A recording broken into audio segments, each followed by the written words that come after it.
तो क्या अच्छे कर्म से बुरे कर्म कटते हैं? ऊपर कोई मैनेजर बैठकर आपको मैनेज नहीं कर रहा। कर्म का मतलब है कि आप समझते हैं कि अपने जीवन का स्रोत आप खुद हैं। क्या आप ये सुनिश्चित करेंगे कि आपके द्वारा जागरूक होकर किए गए काम आपके जीवन का भाग्य तय करेंगे? ये आपको तय करना है।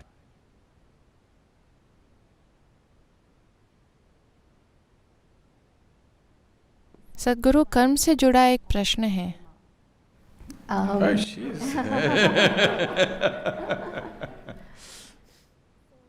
तो क्या अच्छे कर्म से बुरे कर्म कटते हैं?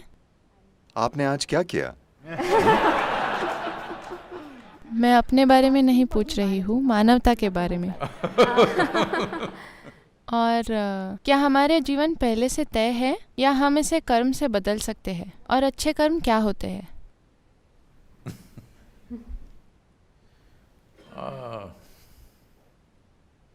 पहले इस शब्द को समझते हैं।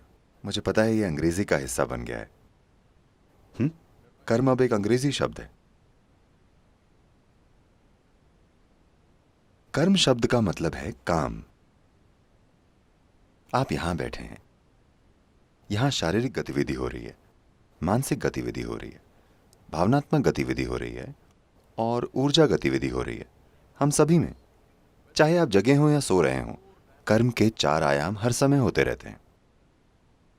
आज सुबह जागने से लेकर उस बुरे कर्म के अलावा जो आपने किया, आपको बताने की जरूरत नहीं है। सुबह जागने से लेकर अब तक कुछ ही घंटे हुए हैं। 4 आयामों के कर्म का कितना हिस्सा आपने चेतनता से किया? क्या मुझे उत्तर देना है? मैं अपने काम करते हुए जागरूक नहीं थी, वे बस होते गए। मैं कह रहा हूं कि लगभग हर इंसान के लिए ये 1% से काफी कम है। अगर आप पूरे दिन को देखें तो ये 1% से काफी कम है। तो जब आपके 99% काम संयोग से हो रहे हैं या चेतनता में हो रहे हैं, आप बस ये कीजिए, आप यहां गाड़ी चलाइए। यहां ट्रैफिक काफी धीमा है, यहां ये प्रयोग करना सुरक्षित है। 99% समय बस आंखें बंद करके ऐसे बैठिए और बीच बीच में स्टीयरिंग संभालिए। देखते हैं 5 मिनट में आप कहां होंगे। यही दुर्घटना है इंसानी जीवन की। तो आपको ये समझना चाहिए कि ये सबसे गहरा आयाम है पूर्वी सभ्यताओं का।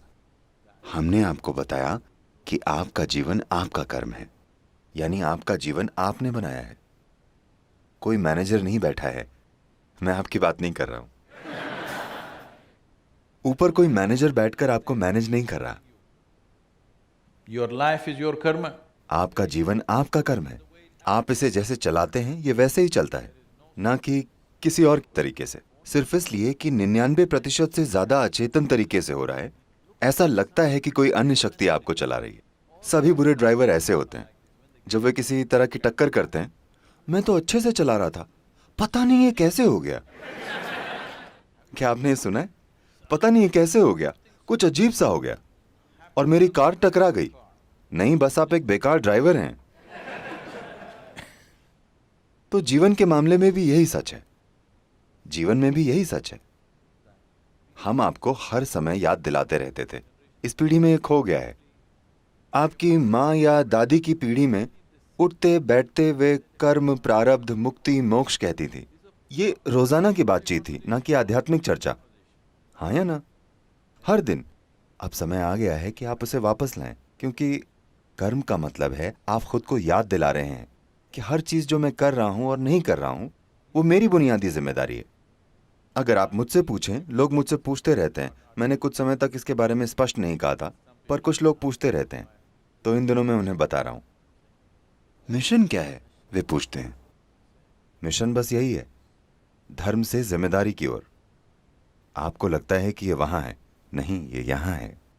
कर्म का यही मतलब है कि आप समझते हैं कि आप ही अपने जीवन का स्रोत हैं। क्या ब्रह्मांड में कोई अन्य शक्ति काम नहीं कर रही? हां, कर रही है, लेकिन उसका उपयोग करना भी आपका काम है ना? हेलो? उसका उपयोग करना भी आपका काम है, वरना क्या मतलब है? तो कर्म का मतलब है आपका जीवन आपने बनाया है, कोई और चीज तय नहीं कर सकती।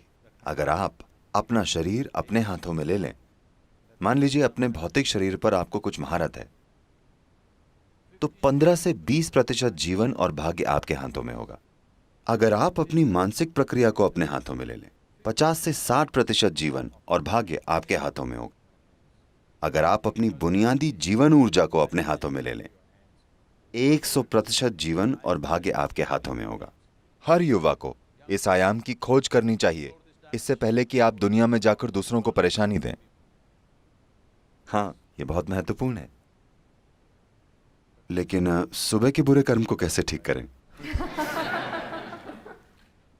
आपको समझना होगा, कर्म कोई इनाम या सजा का सिस्टम नहीं है। यह बस आपके अंदर बची हुई याददाश्त है।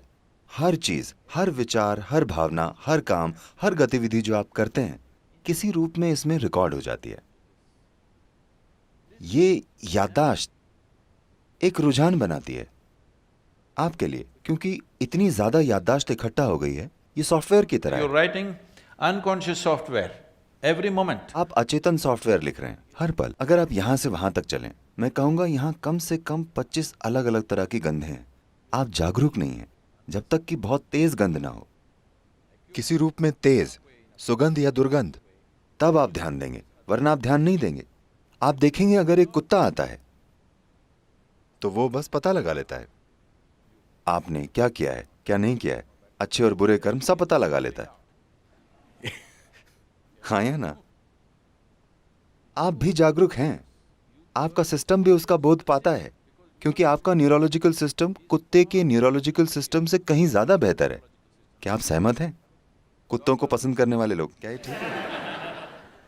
इंसानी न्यूरोलॉजिकल सिस्टम किसी भी प्राणी के न्यूरोलॉजिकल सिस्टम से कहीं ज्यादा विकसित है। आप भी काबिल हैं, पर दिमागी गतिविधि की वजह से आप उसे चूक जाते हैं। आप एक काम कीजिए, बस जाकर कुछ समय जंगल में रहिए। आप देखेंगे कि अचानक से आपके सूंघने की काबिलियत, आप सब कुछ जान जाएंगे। बस अपनी नाक को थोड़ा ऊंचा उठाकर, अपनी नाक उठाकर आप जान जाएंगे कि क्या आ रहा है और क्या जा रहा है।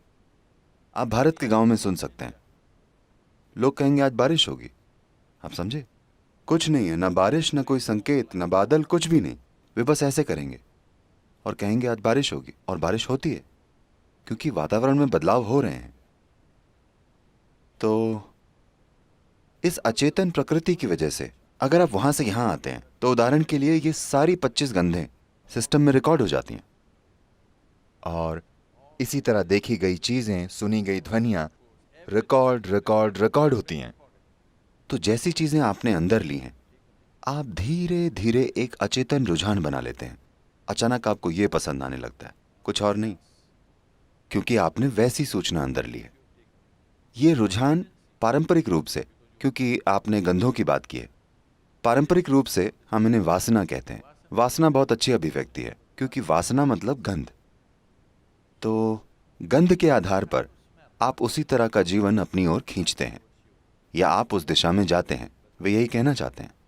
लेकिन मुख्य रूप से इसे आधुनिक शब्दों में कहें तो आप एक अचेतन सॉफ्टवेयर बना रहे हैं, जिससे वे खुद ही एक निश्चित तरीके से काम करने लगता है। इससे फर्क नहीं पड़ता कि सॉफ्टवेयर क्या है। क्या आप उसे फिर से लिख सकते हैं? बिल्कुल लिख सकते हैं, वो भी आपका कर्म है। तो क्या आप अपने द्वारा किए गए अचेतन कर्मों को अपने जीवन की प्रकृति या भाग्य तय करने देंगे, या आप ये सुनिश्चित करेंगे कि आपके द्वारा किए गए चेतन काम आपके जीवन का भाग्य तय करेंगे? ये आपको तय करना है।